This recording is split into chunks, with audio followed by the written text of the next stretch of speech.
So good afternoon, everyone, and welcome to our final session here this afternoon. For those that don't know me, I'm Paul Madison, and I'm the director of UNSW's Defense Research Institute. I'm also the executive director of the Plus Alliances Security and Defense program. That's an alliance between UNSW, King's College, and Arizona State University. I've been doing this for, at least at UNSW, for the past 4 years. Prior to that, I served as Canada's High Commissioner here in Australia, so I'm very pleased to meet a colleague diplomat. And prior to that, I was Chief of Navy in Canada. And so it's my privilege here this afternoon to introduce His Excellency Vasyl Myroshnychenko, Ambassador of Ukraine to Australia. The ambassador's been here in Australia for over a year now. He recently, as I follow you on social media, celebrated 1 year in service to Ukraine in Australia, and it's obviously been an incredible year for him, I'm sure, and he will share that with us for his family. But all of us have seen a diplomat in action, very proactive, very energetic, an extraordinary representative of his country and his people at a time where, as a nation state, they face existential crisis. And this conference on the future of war, having you here, Ambassador, reminds us that the future, at least in your case, is here. And there is much, I'm sure, that we can learn from you, hear from you, in terms of what it means for you to represent Ukraine and Ukrainians here in Australia. So without any further ado, I'm going to invite the ambassador to speak to all of us, after which we'll have a bit of a Q&A discussion, and then we'll open the floor, facilitated by Andy, to all of you. So, Your Excellency.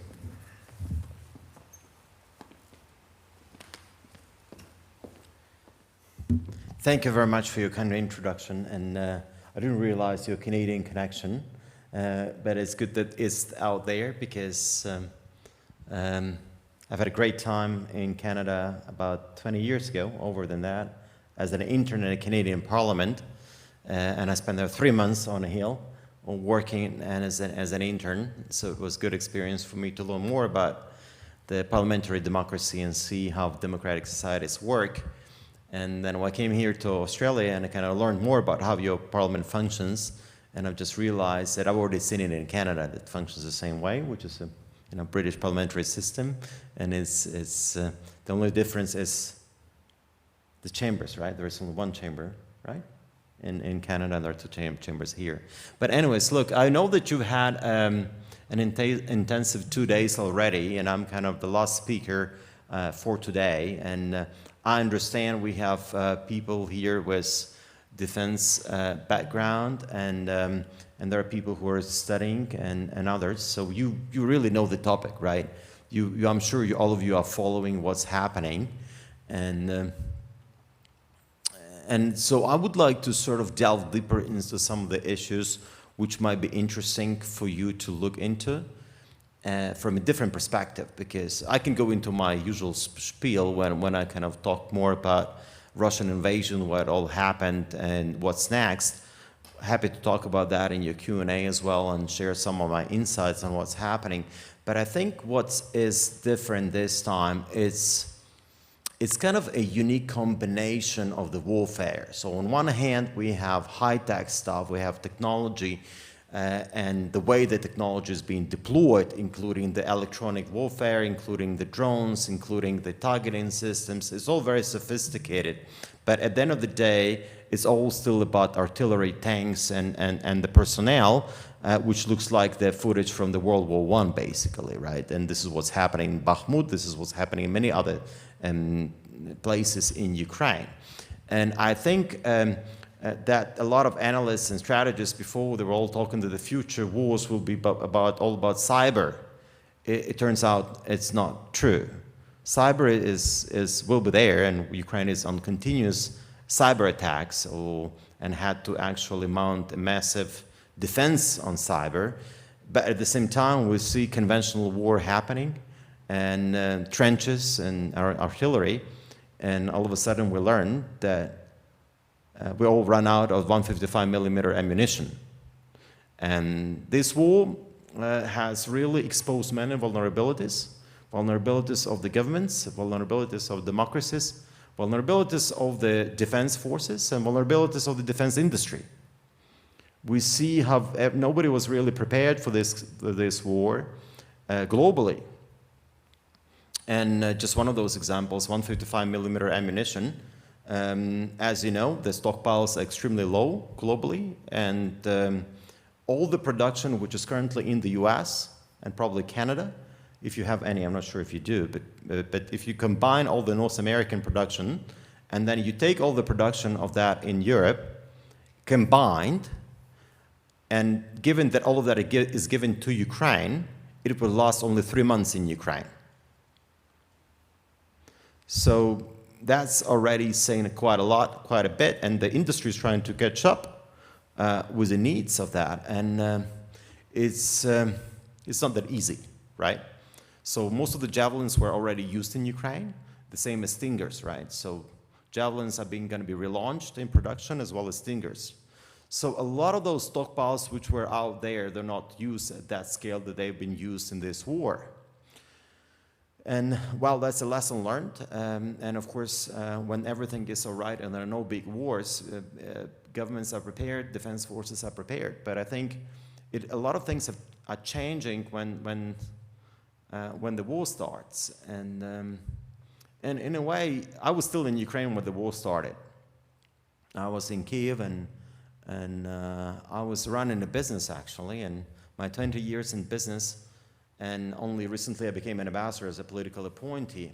But pretty much back in 2014, when the Russians invaded Ukraine first time, that was a time when people in the business sector, including myself, we volunteered and we've reached out to the government and said, look, we see lots of threats coming through, including those hybrid warfare threats which are out there, which Russians are actually employing to a great extent, undermining the country, and stuff that they do also in Europe and globally, right? A lot of that was still related to disinformation, to weaponizing energy, weaponizing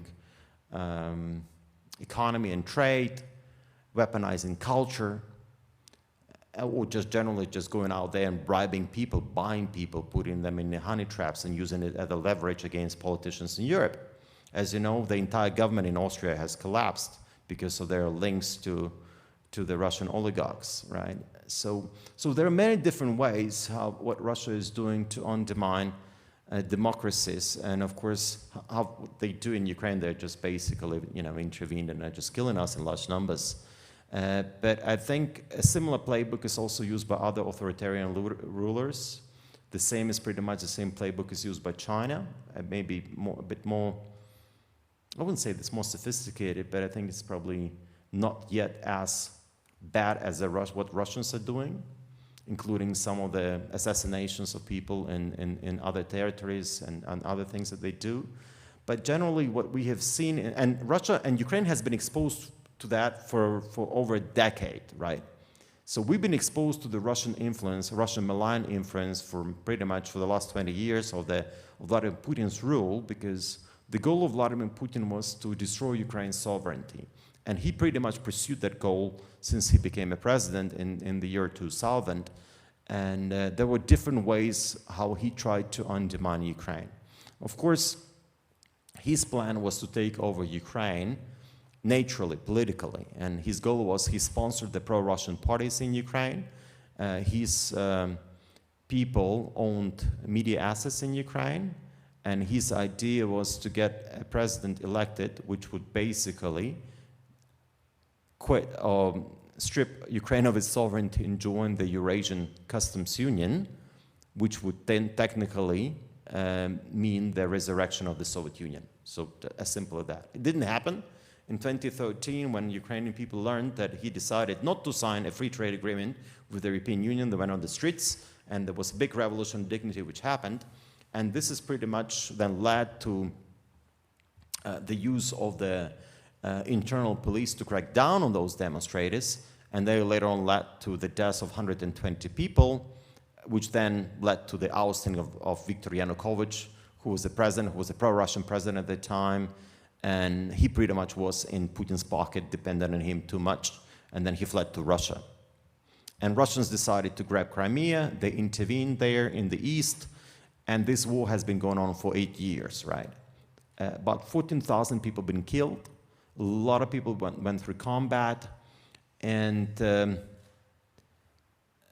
then 8 years later, they mounted another major attack, which you all know about, right? And this is where we are right now. Look, I'm happy to talk about issues which interest you, because I can probably go on forever, but at the end of the day, you already know a lot about this, and I would be very keen to answer your questions and to go into some issues which will be of interest to you, because I think, and this is, by the way, I've spoken to different audiences in the past, but something which I see is lacking is actually, well, firstly, with all the support that is coming from Australia to Ukraine, I think there will be a lot to learn, and we, Ukrainian Defense Forces, will be happy to share the lessons learned from this war, and I think they can get you prepared, God forbid, from a war which can happen here.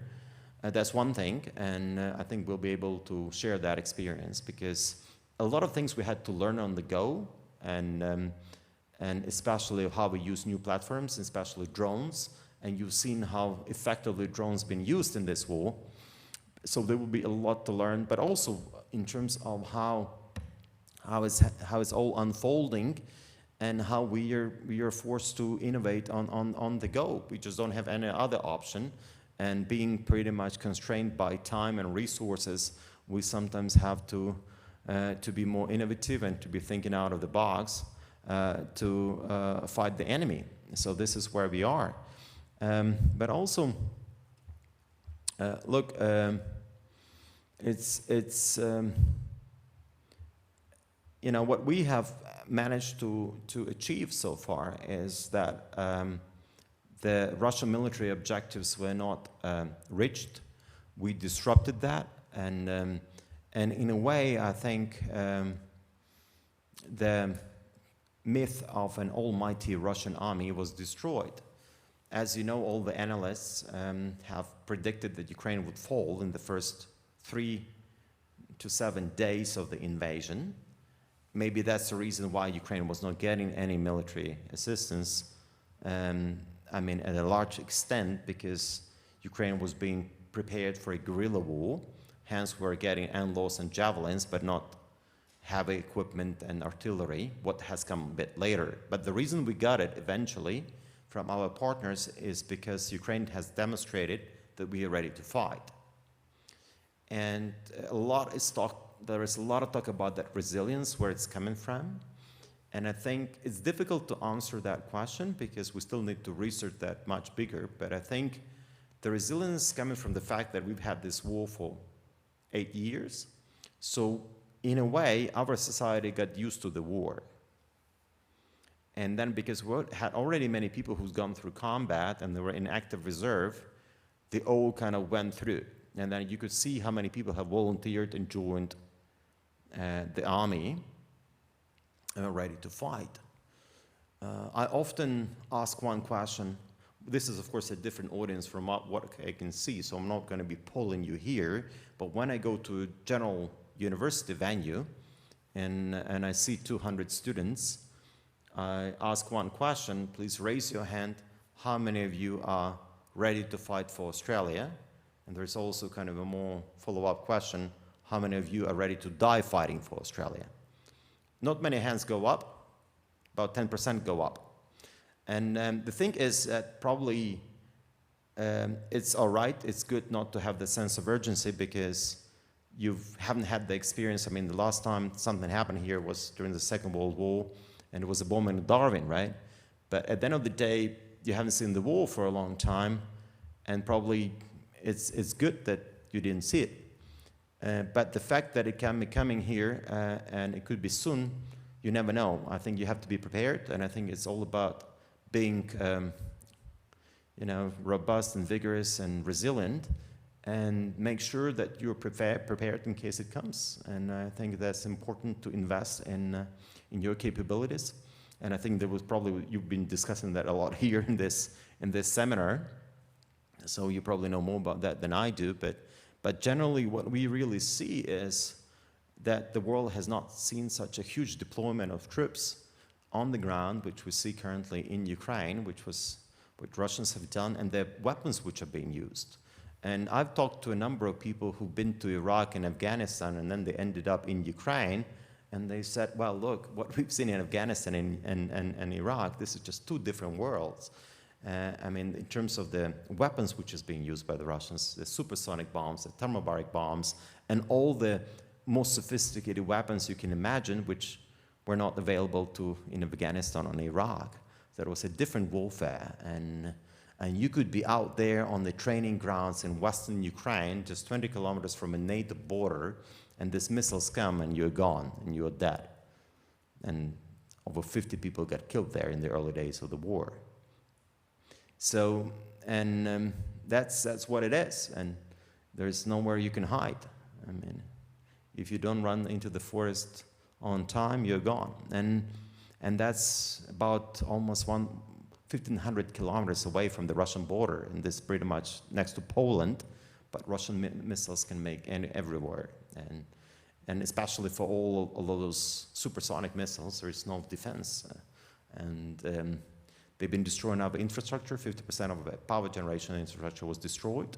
It's been done deliberately to put pressure on the civilian population. We've seen massive deportations of Ukrainians to Russia, forced labor, torture and rape as a weapon, and all of that. You know about that, and other heinous war crimes which are happening. Look, I think this is good as an introduction. I know it's raining outside, so it's probably all falling asleep.